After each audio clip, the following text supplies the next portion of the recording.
श्री कुंज बिहारी श्री हरिदास सभी सखियों को आगे की कथा श्रवण करते हैं।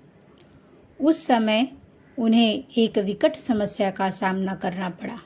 उनका अध्ययन भजन में बाधक होने लगा और भजन अध्ययन में दोनों को अंतराय जान एक दिन अत्यंत दुखित हो उन्होंने मानसी गंगा में प्राण त्याग देने का संकल्प कर लिया। रात्र अनिद्रा और चिंता में व्यतीत हुई। शेष रात्रि में उन्होंने सुना कि उनकी कुटी के बाहर से कोई आवाज़ दे रहा है। कृष्णदास बाहर आए तो प्रत्यक्ष रूप से सामने खड़े देखा अपने अचिंतन कथा आरंग करंगधारी श्री सनातन प्रभुपाद और श्री ललिता देवी को। आत्मविस्मृत और किंकृत मूढ़ सी अवस्था में वे दंडवत कर उनके चरणों में जा बैठे। सनातन गोस्वामी ने स्नेह से उनके मस्तक पर हाथ फेरते हुए कहा, कृष्णदास कुशल पूर्वक तो हो, मधुकरी पेट भर मिल जाती है ना? हाँ प्रभु, कृष्णदास ने हाथ जोड़कर उत्तर दिया। तब सनातन प्रभु ने कहा, देख बेटा, शास्त्र अत्यंत है, शास्त्र अनंत है। जिसका जहाँ जितना तक अधिकार है वहीं तक उसका अनुशीलन करना यह श्रेष्ठ है। शास्त्र अध्ययन के कारण तुझे मरने की आवश्यकता नहीं है। ऐसी कुबुद्धि फिर ना मन में विचार लाना। तेरे द्वारा हमारा बहुत सा कार्य होना है। आज से मेरे आशीर्वाद से सभी शास्त्रों की तुझे स्वतः स्फूर्ति होगी। ललिता देवी ने आशीर्वाद दिया, तू जब भी हमारा स्मरण करेगा तभी तेरे हृदय में हमारी स्फूर्ति होगी। तेरे द्वारा ब्रजवासी वैष्णवों के लिए भजन मुद्रा का प्रकाश होगा। इतना कहकर दोनों श्री कृष्णदास बाबा के मस्तक पर हाथ रखकर चरण रख अंतर्ध्यान हो गए। इस घटना के पश्चात श्री कृष्णदास बाबा समुद्रवत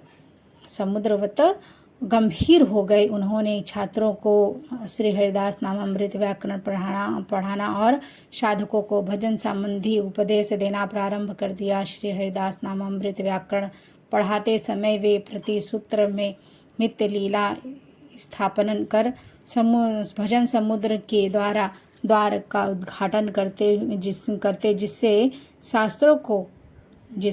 छात्रों को अध्ययन के साथ साथ भजन शिक्षा का भी अवसर प्राप्त हो रहा था।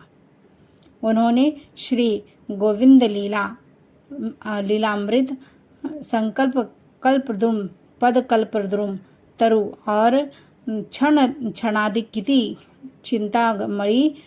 चिंतामणि अपदामृत समुद्र आदि बहुत से ग्रंथों का अध्ययन कर श्री मन महाप्रभु की अष्टकालीय लीला स्मरण के साथ साथ श्री राधा गोविंद की अष्टायाम लीला श्रवण की एक पर्याय पद्धति का प्रणयन किया।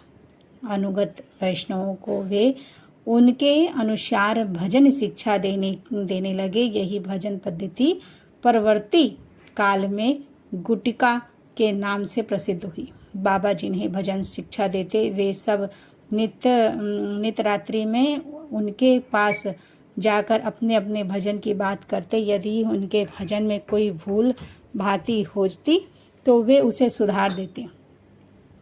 एक दिन एक महात्मा अपने भजन के विषय में बिना कुछ कहे कर्दन करने लगे। तब बाबा ने पूछा तो बोले, आज मैं कुछ भी भजन न कर सका। प्रातःकालीन स्मरण में मेरे परमेश्वरी के दाहिने हाथ में अलंकार पहनाते हुए समय श्री हस्त की शोभा में मन इतना अटक गया कि बहुत हटाने की चेष्टा करने पर भी न हटा। बाबा ने उसे उत्साहित करते हुए कहा, तुम्हारा ही तो यथार्थ भजन हुआ है।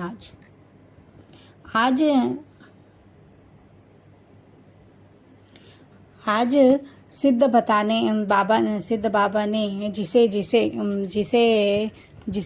भजन का उपदेश दिया उपदेश किया था, वे सभी सिद्ध हो गए और साधारण सिद्ध पुरुष के लक्षण से ब्रज के सिद्ध पुरुषों के लक्षण सर्वथा पृथक हैं। ब्रजांगनानुगत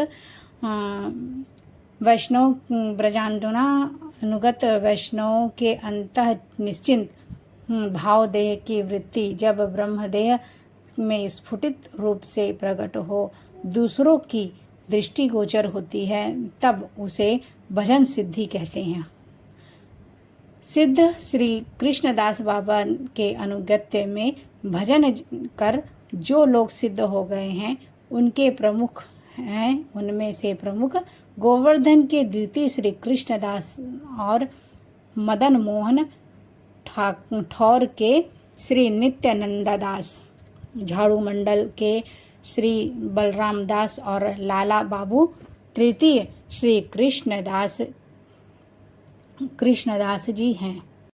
सिद्ध श्री कृष्णदास बाबा जी की भजन सिद्धि से संबंधित बहुत सी घटनाओं के लोग ने प्रत्यक्ष दर्शन किए और एक बार वे होली लीला का स्मरण करते हुए अंतः निश्चिंत से देह से श्री राधा रानी का अनुगत्य कर रहे थे।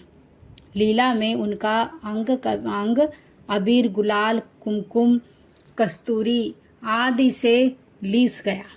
अर्ध ब्रह्म अवस्था में जब वे भजन कुटी से बाहर गए तो वैष्णवगण उन्हें रंग में रंगे देखकर और अप्रकृत कस्तूरी आदि की दिव्य गंध का अनुभव कर कृतार्थ हुए। एक बार राधा कृष्ण मानसी गंगा में जल केली करके चुके थे। तट पर ललिता विशाखा आदि उनकी वेशभूषा करने में लगी थी। रूप मंजरी आदि प्रसाधन सामग्री एकत्र कर रहे थे। सिद्ध बाबा मंजरी रूप से इत्र की शीशी लिए अपेक्षा कर रहे थे कि दोनों का हास परिहास सुन उनके देह में स्तंभ हुआ और इत्र की शीशी हाथ से गिर पड़ी। उनका सौरभ चारों ओर वातावरण में व्याप्त हो गया।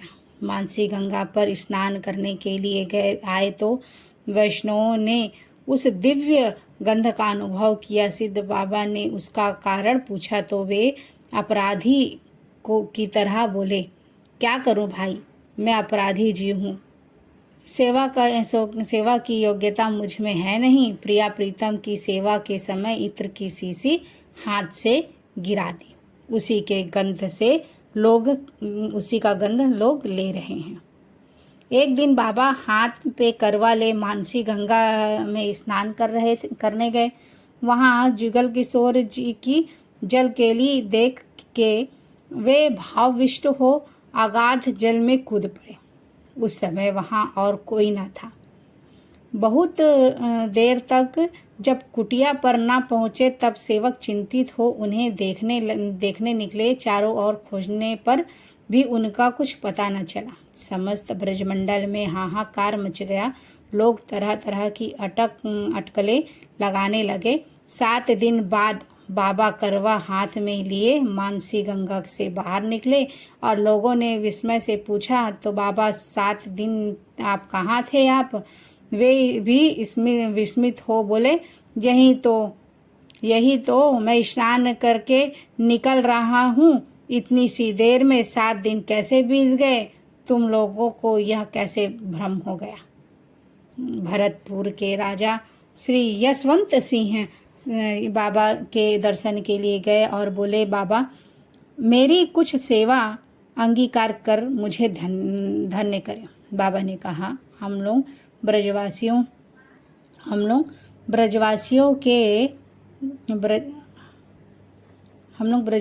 के घर मधुकरी भिक्षा करते हैं, उनकी सेवा करते हैं और उसी से हमारी सेवा हो जाएगी। आज्ञा पा राजा ने बहुत सी भू संपत्ति ब्रजवासियों को दान में दे दी, जिसके लिए आज भी ब्रजवासी उनके प्रति कृतज्ञता ज्ञापन करते हैं। इसके पश्चात वे फिर बाबा के पास गए और बोले, आप स्वयं भी यदि कुछ अंगीकार करें तो हम धन्य हो जाएं। बाबा ने कहा, अच्छा, यदि तुम्हारी ऐसी इच्छा है तो सुनो। तुम्हारी बहुत सी रानियां हैं, उनमें से जो सबसे अधिक प्रिय हो उसे मेरे पास भेज दो। राजा ने ऐसा ही किया। चारों ओर से पर्दे से घिरी हुई सजी धजी रानी लक्ष्मिनी बाबा के निकट आई। बाबा उस समय निर्जन में भजनावेश में बैठे थे। कंकड़ किंकड़ी और नूपुर की ध्वनि, मधुर ध्वनि सुनते ही विस्मृत हो विस्फावरित नेत्रों से रानी की ओर देखते रह गए। रानी भी 10-15 हाथ दूर स्तंभित हो सिद्ध खड़ी रह गई। इस प्रकार एक प्रहर बीत गया। श्री कुंज बिहारी श्री हरिदास सखियों, शेष कल। श्री हरिदास।